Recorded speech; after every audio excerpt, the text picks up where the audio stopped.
कल नक्सली हमले में डीआरजी के 10 जवानों की जान चली गई और एक ड्राइवर को भी यहां पर जान गंवानी पड़ी। फिलहाल जवानों के पार्थिव शरीर को अंतिम सलामी दी जानी है, जिसके लिए सारी तैयारियां यहां पर पूरी कर ली गई हैं।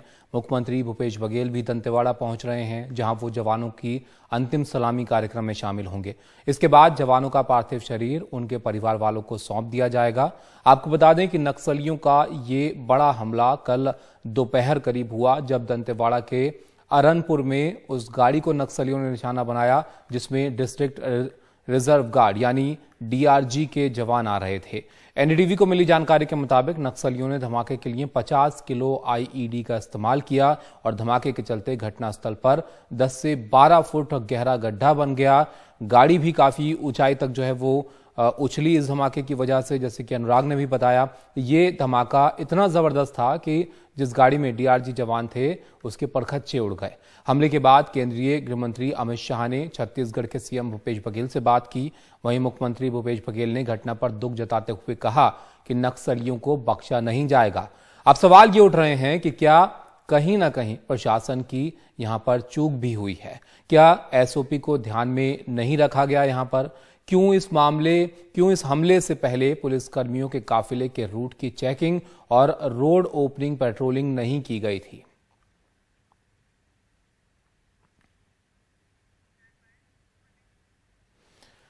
हमारे सहयोगी जुल्फिकार अली ने छत्तीसगढ़ के मुख्यमंत्री भूपेश बघेल से भी बात की। उनका क्या कहना था वो भी आप देखिए।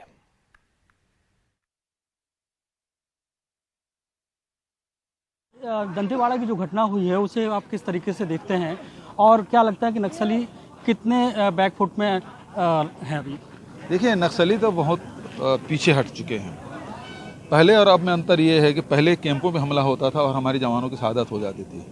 अब हमारे जो जवान हैं, सूचना के आधार पर जहां नक्सली होने की सूचना मिलती है वहां घेराबंदी करके हमला करते हैं और उस लड़ाई में शहादत होती है। ये भी जो घटना है, इसमें जो सूचना मिली एसपी को, उस आधार पर हमारी डीआरजी के 2 टुकड़ी वहाँ गए अलग अलग सीमाओं से और घेरे। एक नक्सली घायल हुआ और एक को गिरफ्तार कर 2 नक्सली हमारे कब्जे में हैं और उससे लौट रहे थे, उस समय घटना घटी है। तो लड़ाई लड़ते हुए ये शहादत हुई है।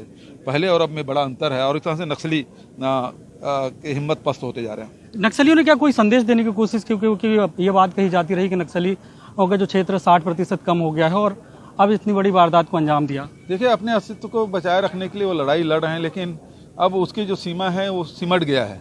जो जगरगुंडा का क्षेत्र है, जो नक्सलियों की राजधानी कहा जाता था, अब जगरगुंडा जाने के लिए 3 रास्ते हो गए हैं। आप सुकमा की तरफ से जा सकते हैं दोरनापाल होते हुए, आप बीजापुर बासागुड़ा होते हुए जगरगुंडा जा सकते हैं और एरनपुर घाटी जहां अभी घटना घटी उस रास्ते पे जा सकते हैं।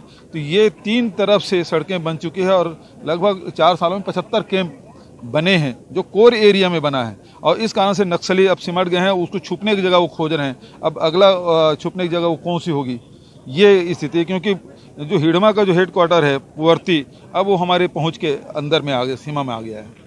मुख्यमंत्री भूपेश बघेल का कहना है कि हिडमा का हेडक्वार्टर है जो उनके कब्जे में आने वाला है और चारों तरफ से नक्सली घिर चुके हैं और ये नक्सलियों की बौखलाहट है।